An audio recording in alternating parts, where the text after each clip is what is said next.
evening, everyone. I hope you're all doing okay. Now, I'm very excited to welcome my next special guest. She is extraordinarily talented and someone that lots of you might have seen on your screens. Maybe. She is a regular on this TV show and has been there for a number of years now. I absolutely love it, and I'm sure it's one of your favourites. When it comes on the screen, we know it's nearly Christmas. Please welcome my next special guest. Dancer and one of the female pros on Strictly, it's Katya Jones. Take a listen. Where does your love for performing and dancing come from? Where does that passion, where did that start for you? Do you know what? I started dancing at the age of 6.5, as I'm told.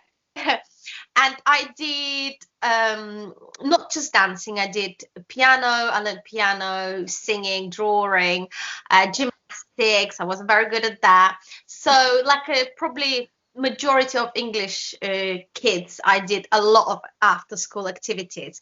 Yeah. But I must say, I even have photos to prove. I was very shy and I didn't like to perform in front of people. I have a photo where in it's kindergarten, but it's more like a primary school here in England. I had to be a Jasmine and I had to do this like a bend back with a roll and rolling my arms. And you can see the tension in the feet and my lips are really tight and I'm all like this, like I don't want to go anywhere. There is a photo of me like cuddling into my dad crying because I was petrified of going and perform in front of people. So I'm quite surprised that I turned out to be dancing on a national television live, but I think I never sort of thought about it in a way of, I have to go out and perform in front of people. I always loved learning. Like I just love going to school. Yes. So any task, any skill I take on or pursue with it because I just enjoy the process of studying or getting better and the little achievements. And so I sort of didn't do the thinking part of whether it's going to be my career or whether I should carry on or take more lessons. The teachers around me and my mom, they kind of saw the potential and they navigated me in the right direction. I just kept turning up to classes, really enjoying what I was doing, you know?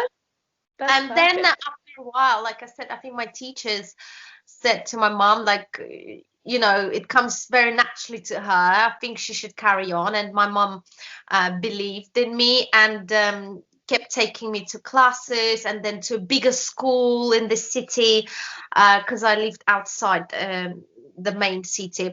And then, now I know where I get it from because 3 years ago, my mum started dancing at the age of 57. Okay. And she is phenomenal. And really? I think better than me. She's more talented than me. She is better already at certain, because she does mainly Argentine tango. Yeah. She is absolutely phenomenal dancer. And nobody ever knew where I got it from because nobody in my family really danced or was like a performer. So now I know she kind of lived her dream through me first. Yeah. But now she took the life by the horns and actually living her own dream, Wow. And she recently has become actual champion of our city in Argentine tango, and she's unstoppable. So now I know where I get it from, but it's not until I'm 30 years old that I found out where I got it from because I was actually really shy. Yeah. Oh my gosh, that is an incredible story. I feel like we could sit here for about an hour just unpicking everything that you just said. That's crazy. And I think you're so right. So many performers started off super shy.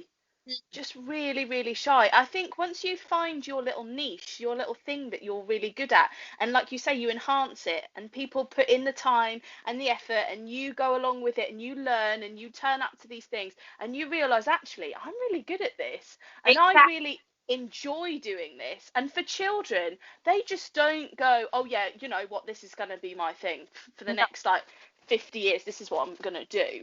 people have different motivations, you see, and when they're at the place where they got somewhere, they can look back and think, what is it that was driving me? It could be that little girls just enjoy dressing up, and that's the reason they keep going to classes. Or it could be the likes of, I know Giovanni, they kept turning up to dance classes because there was lots of girls around. Yeah. People have different Yeah. motivations. Yeah, for And sure. it doesn't matter what your motivation is, as long as it keeps you going forward. For sure. Absolutely. And I love the fact that your mum started dancing and you're like, what is happening? She's better than I am. Honestly, I think she is such an inspiration because so many people think it's too late. Yeah. Oh, I don't have time to achieve something. No, she just said to herself, this is what I want. And you know what? In a way, it even works better because she realizes she hasn't got the luxury of the time like I had at this when I was 6 years Yeah. old. She is so driven. She's not wasting time. Even in a lesson, she says to her teacher, she's like, "Don't give me all that. I'm here Yeah. to work Come on. hard. I've got time. Let's get on with it." So Incredible. I get so emotional watching her. I can't even Oh, hide. wow. Oh my God. Would it be amazing to you to be able to somehow at some point be able to dance in the same room together, be a part of something together? I would absolutely love that. Imagine doing a stage performance where your mum Yeah. is outshining you, and I'm Oh all my up for that. Oh wow. And I love how, like you say, you just didn't realize where you kind of got that from, because and do you know what? You might have gone your whole life not realizing if mum hadn't have gone, do you know what? Let's go for it. Exactly, exactly. And there's so many people with unfulfilled dreams, and Yeah. if only they followed their dream and kind of got almost a little bit arrogant about it. Yeah. No, Yeah. it Yeah. doesn't matter how old I am. I'm gonna do it, and don't Yeah. tell me otherwise. And I think as well, a lot of the time, fear gets in the way, doesn't it? It's the whole of fear of failing, fear of not getting there, fear of, like you say, and making the excuses. Oh, I don't have the time, or but what about my job, or children, or whatever it is that you've got, or maybe next week, maybe tomorrow, maybe, it's the same with like fitness, isn't it? Healthy eating. People put it off and put it off and put it off, and you just go, just start today. What's wrong with today? Let's do it today and see how far we get. And that's absolutely incredible. Yeah, no, 100%. I don't think we should make any decisions that are driven by fear. Yeah, Absolutely. You should not do this to yourself. You yeah, should not take away the chances and opportunities you could have just from being scared. yeah. Definitely not. And do you know what? Sometimes if failing in a weird kind of way, going up for a job and not getting it and going, oh, well, I failed. You didn't. You just didn't get that chance. And sometimes the best opportunities come from not getting that previous job. 100%. Absolutely, absolutely. Auditions and things like that. And in a way, I feel like this whole pandemic and the last year, it feels like to a lot of us, and especially performers and people involved with theatre, like a massive rejection. You Yeah, have a one-time audition rejection, but this is like a massive one, like a yeah, continuous one, yeah. especially when they kept teasing us with maybe going back, and some of my friends actually started pantos and things like that, Yeah, and then having it I taken away.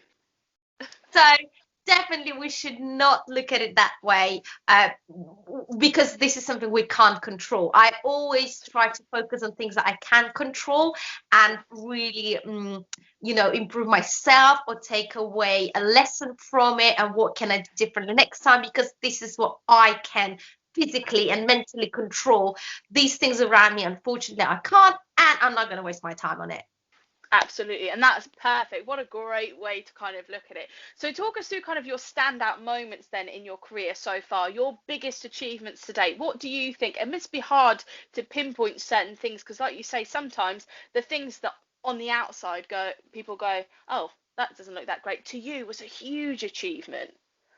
Jen, you're absolutely right. And achievements doesn't have to be something showy offy Yeah. or sparkly like that. I mean, this is great, but not small achievements, and especially to different people, different circumstances, different paths of life, it's different. But for example, a really interesting experience is when me and Neil were competing. Yeah, we were a competitive couple, like dancers who traveled all around the world, attending all the championships, world championships, etc., representing Britain.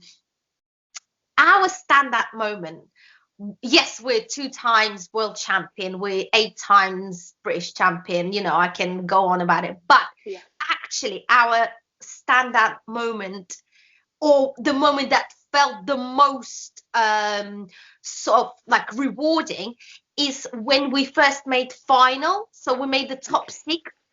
Not when we won it. When we won it, in fact, we felt quite sad. Like, it was hard. There was a lot of pressure after, etc. It was the moment of making it into the final that we always talk about it. That we always talk about. Neil even has it, our number tattooed on his body. Like, it really meant so much, because it was a massive leap, that we worked so hard for, and then suddenly get that reward. That felt massive. Winning wasn't actually it was more scary. For sure. Rather than joyful. So that was definitely one of the standout moments. The second one is, and I will never forget this moment. And again, it's not the fact of getting a job on Strictly Come Dancing. People often say, "Oh, is that the phone call you get?" My memory and is the first launch show. When they were announcing new professionals, and literally that first step onto it was a dance floor, because we were outside and it was a red carpet sort of thing, and people were around. So performing for the first time in front of the audience that are not in competitive environment, it was so different, yet so joyful. Like, I'm bursting right now just thinking about it, because I know I will have that feeling in me forever. And in tough moments, or when I need motivation, or when I'm feeling low, maybe I'm feeling I'm not doing enough or not succeeding, I just bring that back, and it fills me up with light, and just reminds me of how amazing I'm actually doing. We all need those moments to actually sometimes sit back and celebrate the things that you have done, and that just gives your own achievements, give you motivation to carry on. You don't always need others to tell you, because often actually we disconnect ourselves from others, because you think you don't understand, or we tend to have this tendency to go inside when we're feeling down. But by bringing your own little achievements, it motivates you. It's quite an incredible thing, really. So that was wonderful. That was really big. It's not an achievement, but it's a standout moment, like you said, that gave me that joy.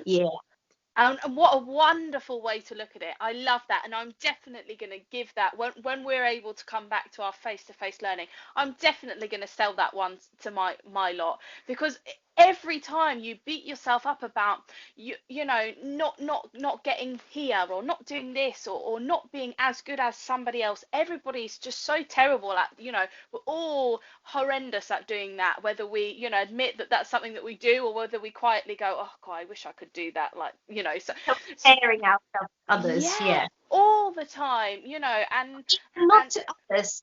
Sometimes it's also dangerous to sort of compare or yourself to yourself, in a way of, well, I still haven't achieved what I wanted to. Well, I'm still not where I wanted to be. But look at how much you've done. Exactly. Yes. You need that moment to just look back and go, wow, I've done amazingly well, actually. It's not even been 1 month of this year, but I've already done this, and this. Well done me. Actually, I just have to keep doing what I'm doing. I'm on the right track. Exactly. And I think once you give yourself that kind of that nod to go, do you know what, actually you might not be where you thought you'd be, but look at what you've achieved, look at the path you've taken. No one ever could have imagined that that's the road that you could have taken, and good on you for sticking at it. And if you can achieve all of that, go for it. Why not? Let's see what happens. And this kind of rolls on to my next question. Do you like to set goals for yourself, or do you just love to just go with it and see what opportunities come your way and carve your path that way? How does it work out for you? Do you know what? It was an interesting experience. I had to sort of relieve this subject when in the first lockdown, me and my friends wrote a book, and it's a motivational book and about setting goals, and it's called Beyond Lockdown Empire: 7 Days to Find Your Fire. So it's a program of 7 days to achieve your goals through our own experiences to put it on paper. And I realized that, from the start of my career up until sort of Strictly Time, I was just going. It was a really clear goal, to do really well in the competition, to win the world championships, to go, go, go, go, go. So I kind of, in this book, I compare myself to a racing horse with the blink. Yeah, the blinkers on. Yeah. So I only saw forward, forward, forward, forward. And which was great. It got me really far, Yeah. I've become multiple world champion, I got a job on Strictly, etc., etc.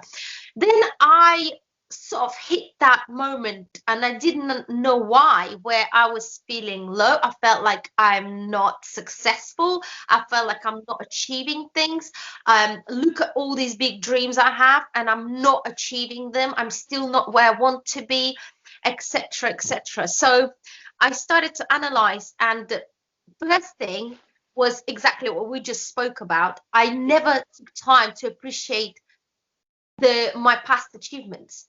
I just kept going forward. So it felt like in the race, I never actually hit the finish line. The finish line kept moving away from me. So I never had that celebration of hitting the finish line. Because I myself kept moving it further and further away from myself. So I realized that I needed to actually appreciate what I already have done. So that was my first sort of mistake or learning curve. Now, another thing was that I didn't have a group of people, or, tribe, if you wish, that are there to just sort of, they're on the same mental level with you, where they also have big dreams as well as you, and they encourage you and they believe in you, and they always go, yeah, that's a great idea, I think you should go for it. Not people who just say, oh, are you sure, but how do you know you're not gonna fail, but is it safe to do, you need people who are gonna be gonna go, that's a great idea, I think you should go with it, and then support you throughout. But also people who have either same goals or even higher than you, or high achievers that you always want to sort of pull yourself lift each other up. Yes. And then also I realized that, yes, I had these big dreams I wanted to achieve, but I never sort of ticked off the little ones that will get me there. And I love to have big dreams. I always had dreams, and I think everybody should have dreams. But the thing is, they are not dreams. They are things you're gonna get. Don't think about them as, when they say, oh, but that's just in my dream. No, they're not dreams, they're goals, they're targets, they're things you will get there. You just need the little steps to tick off. And once I started sort of creating little steps for myself and acknowledge achieving them and celebrate them, the journey's become so much more fun. And before I even realized, I was going forward. You were there, Right? So I think for some people it's important, as well as having your big, and we always say with my tribe, they have to be bigger, larger than life goals. Don't set yourself a goal of that I can achieve tomorrow. No, make them larger than life. Make Yeah. a goal that scares you, Yeah. and then break it down to the little ones, to the point where, right, well, today I'm just going to have to send this one email, or something like that. Yeah. Then when you achieve it, you tick it off, when you cross it out, whatever works for you, appreciate it, acknowledge it. And so it becomes a lot more fun. Yeah. And you look forward to those little celebrations that you have. Give yourself that celebration. Maybe when you achieved like something you really was looking forward to achieve, write down what is it you're going to do. Yeah. Me and my Yeah. friends will go for sushi and prosecco. Like, this is our Yeah. appreciation celebration. Like, we're excited. When Yeah. we set ourselves a goal, we're like, right, when this is done, we're going for sushi. And we're like, yes, Yeah. Brilliant. That's wonderful. And like you say, so many of those little moments you can tick off and not even realize you've ticked them off. And you're going, oh, but that one goal that's still so far away. And you're like, yeah, but you've missed all these. Look at what you've done. Yes. You're And halfway there. when you chase just the big one, you kind of miss out on the fun, on living, on experiencing those other things. So I Yeah. really it changed my perspective, and kind of makes you slow down a little bit in the best possible way. Yes. I didn't feel like I'm racing anymore, not seeing things on the left and right of me. Yeah. I actually was enjoying every moment that of achieving those little goals. Yeah. And sometimes you can think, oh my goodness, a whole year's gone by. I'm a whole year older. Where did that year go? And you just think, what happened in that year? Because you were constantly, it's like a hamster, isn't it? It's like this, isn't it? And you're just constantly going, and you're like, I need to get off the wheel now. Let me Yeah. off a minute, and let me just survey what's happening here, and then I'll get back on for a little a little while. It's so good to take that time out to reevaluate sometimes, and like you say, take in those achievements that you've made, for sure. I love that. Here's my book, by the way. Oh yes, I want to see it for sure. People, you can purchase, and it's 7 days, and every day has an actual physical task. So it's like a personal journal. You have to complete the task. So you will have no choice but to find your fire by the day 7. So Oh, brilliant. Well, what we'll do is we will add the link as well. Okay, so what would you say are the successes you need to be a professional dancer, or to just be a successful dancer? Do you think there are any certain qualities that you need to be a successful performer? well, first of all, what is successful? To every person, like we said, level of success is different thing. For Yeah, someone who never danced before, just turning up to a first class is already yeah, success, because they were so scared for years to do it. yeah, So I think, to be realistic and not to disappoint yourself or not to hurt yourself, or you should set your own level of what successful is to you, yeah. right?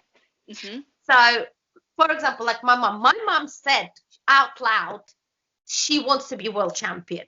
It's the TV show, because every dance on Strictly, it's like a mini show dance. It has a Yeah, concept, and you play a role, yeah, and it fits the music. So ever since I started doing Strictly, like, I don't have a favorite style, yeah, because every number, its own little story. You kind of fall in love with that story, and yeah, again, it kind of doesn't matter what style it is. Yes, some are, you know, I'm better than others, or maybe celebrities are better in one style than others. yes, But it kind of doesn't matter, as long as, like, what you leave after, like the emotion that you leave after, yeah, or how the way it makes you feel. mhm, Um, I'm more hooked on that yes. rather than the style. Yeah. So do you love the kind of characterization and the storytelling behind it then? Definitely. The way I choreograph,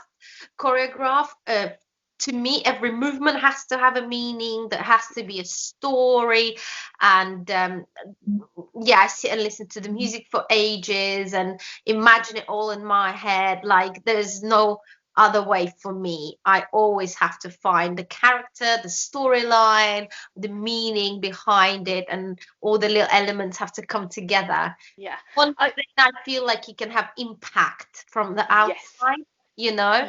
Yeah, you want to affect somebody, whichever, whatever, in whatever capacity that might be.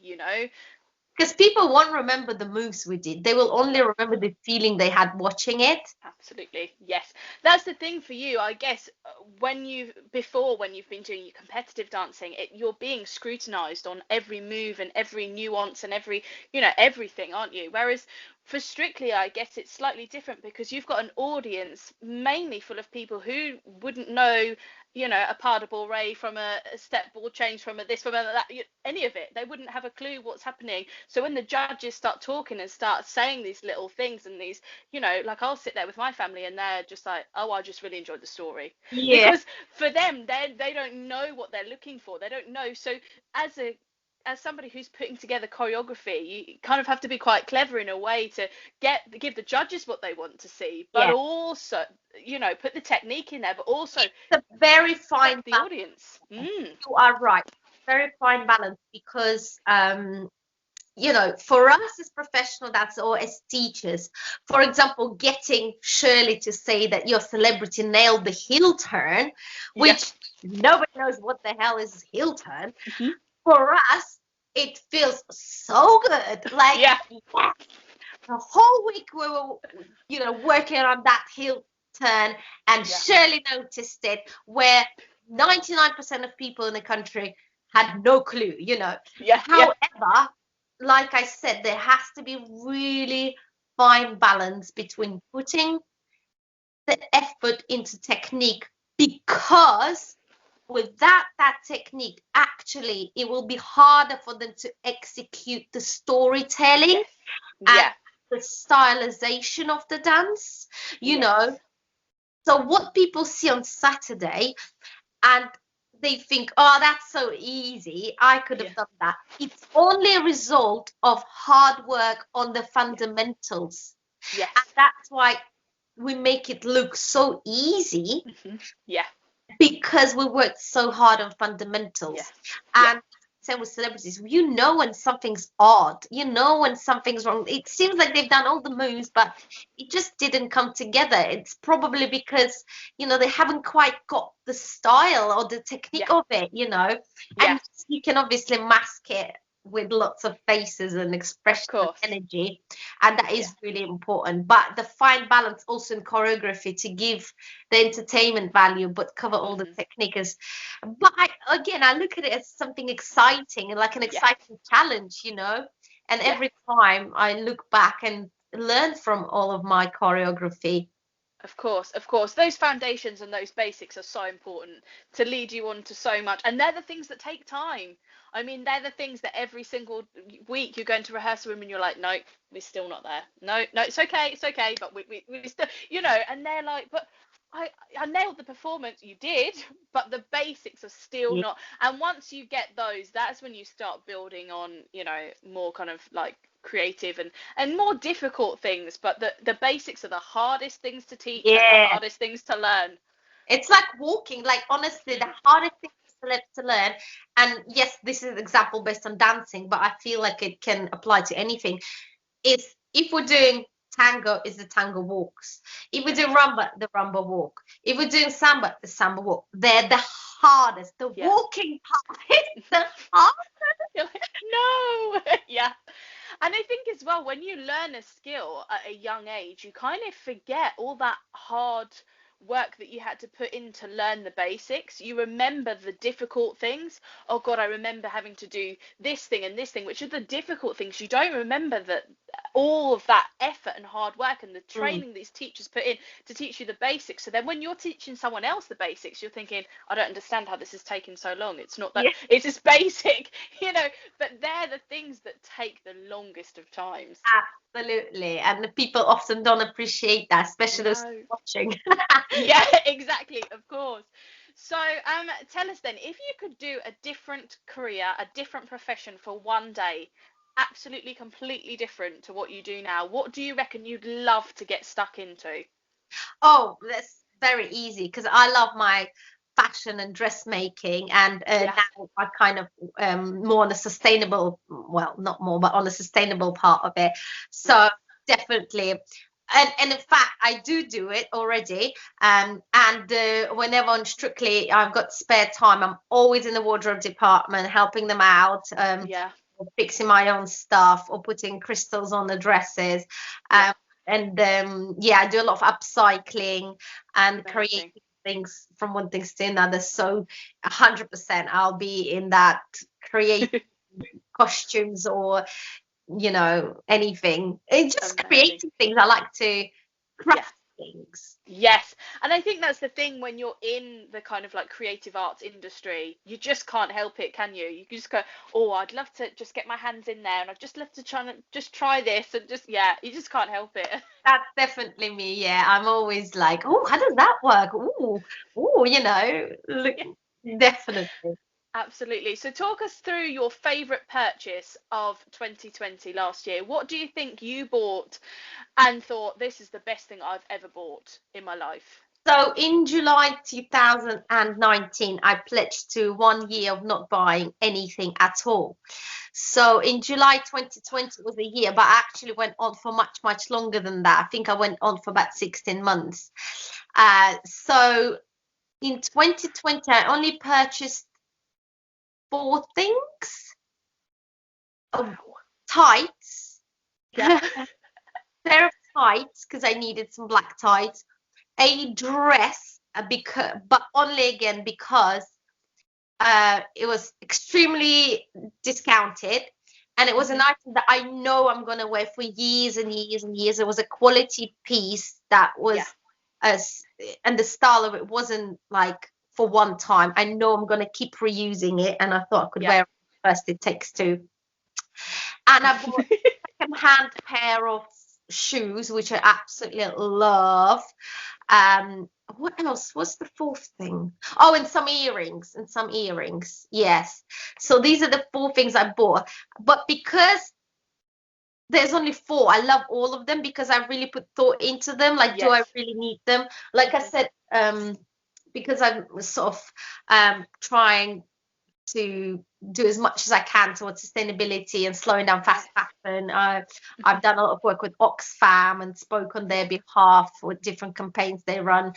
Yeah. I love all the 4 purchases, but I love this new pair of shoes because I bought them secondhand. Hmm.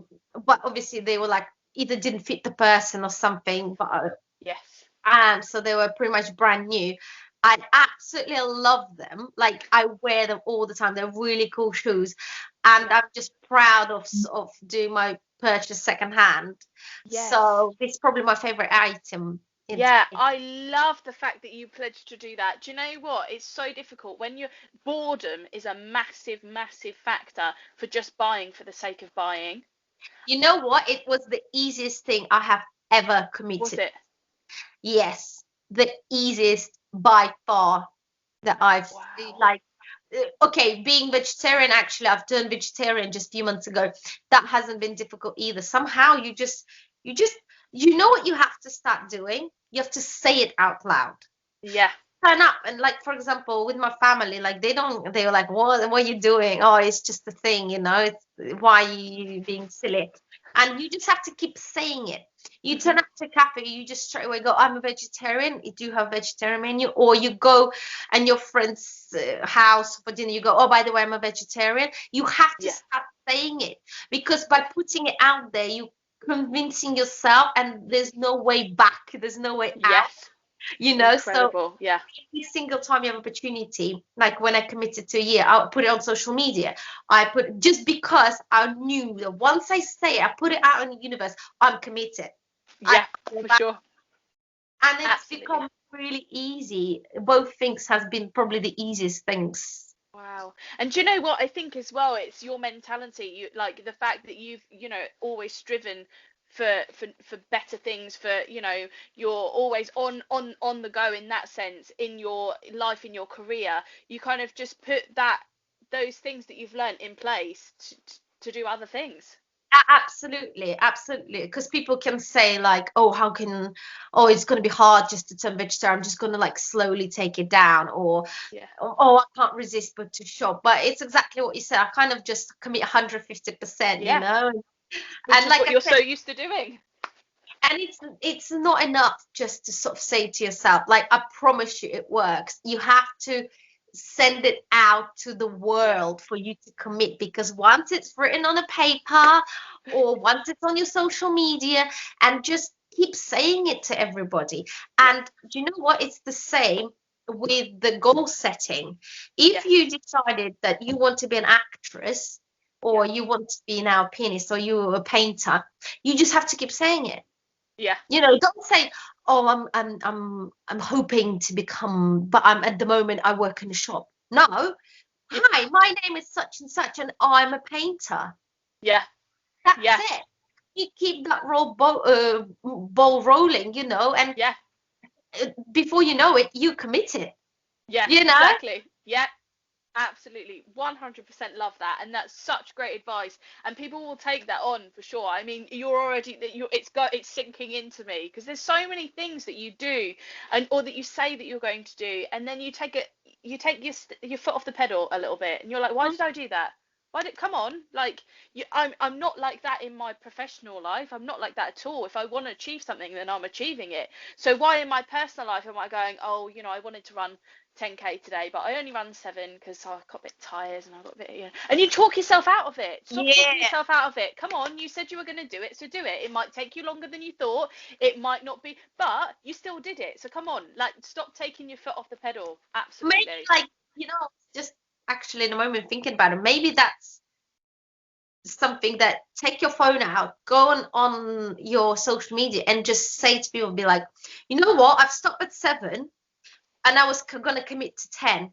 Let me see if I can do it. Do you know what, Yeah. I'm gonna do it. And I feel like it actually helps. Yeah. Yeah. Oh, Absolutely. Last question then is, during lockdown, what has kept you busy, and what are your hopes and plans for 2021? do you know what? I obviously, like everybody, I have low days, good days, motivated, not motivated, and that's fine.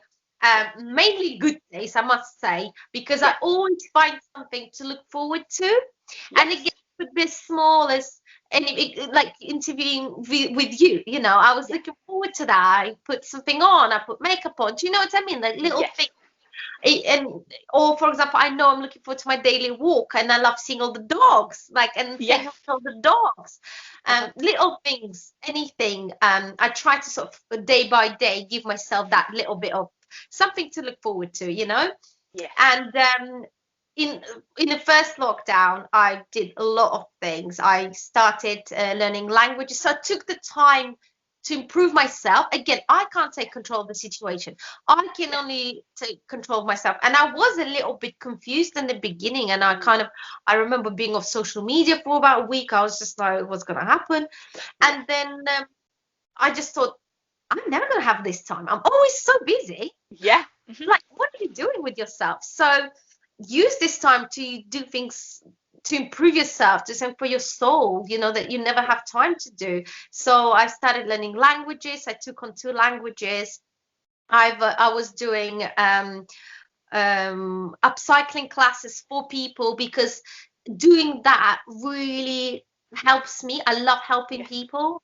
Yeah. So sharing something with people, encourage them to do something. I was doing upcycling things, showing them how to do. Oh, what else? We did so many things out of, like, the loo cartons, the Yeah. um t-shirts and things like that. Wrote a book with my friend, Yes. and yeah, which is quite incredible. Like, Amazing. looking back and thinking, wow, I've done so many things. Yes. I was teaching people over Zoom, obviously. We did 2 career coaching courses, again, with my friends, because the first one went so well. We decided the second one. I taught my mum dancing over internet. I Yeah. was teaching my friends Russian. Like, I've never done it before, but we were like, hey, let's just do it. Yes. Amazing. So this lockdown number 3, I obviously second one, we were lucky enough to have Strictly, you know, we were Yes. blessed, and so we're so grateful for this. Yeah. And in this lockdown, I'm kind of, um, I think it's more second part of your question is planning my year. So I'm Yes. planning my year. I'm writing down goals and the steps I have to take to achieve them, etc. And just helping people to get through it as well. Because I feel like, Amazing. you know, if I'm in a good place and I have energy Yeah. and sort of good vibes and positivity to share, I'm gonna Yeah. share and help people. Absolutely. Yes. And I think that's super, super important. It's so good for your soul to know that you know you're helping someone else through something. But also as well, you know, that one person that maybe you've never heard of before, they don't know who you are. It's just nice to reach out and connect with people and go, do you know what, we're all okay. We're in this together, and we can get there, and we can do it for Exactly. sure. I love that. That really gets me going as well, as Yeah. knowing that I could help other people. Yes, absolutely. And on that note, thank you for helping me. Thank you for chatting with me today. Well, do you know what? And hearing also your story that, you know, you just thought, you know what, I'm just going to start this. And you just kept going. The perseverance is amazing. So I really appreciate that. And I admire that. Jen, well done. Thank you. Well, thank you so much. You're actually guest number 90 today. That's unbelievable. Look how well you've done. Look how well you've done. You know, just having that number written down somewhere, celebrating it, you know, it's Yeah. amazing. Yeah, for sure. And do you know what? People have been so kind. People have, you know, I've spoken to so many people all across the world who've given up their time. And I know people say, oh, there's nothing to do, but there is. You fill your time with things that you want to do. And it's surprising that you might not have work, or you might not, you know, be able to see family and friends and go visiting places. But you do fill your time with things that make you happy, and that little achievements for you to do. So it is, you know, I really appreciate it. Thank you so much. Thank you so much, Katya. I had such a wonderful time chatting with you, and all the very best for 2021. So what did you think? Did you enjoy? I really hope so. I had such a wonderful time. What a pleasure chatting to Katya. So I've still got more guests to come. We're edging ever closer to that year-long date. It's amazing, and thank you so much for watching. Take care of yourselves. Wrap up warm if you go outside, because it's chilly. And I'll be back next time with another special guest.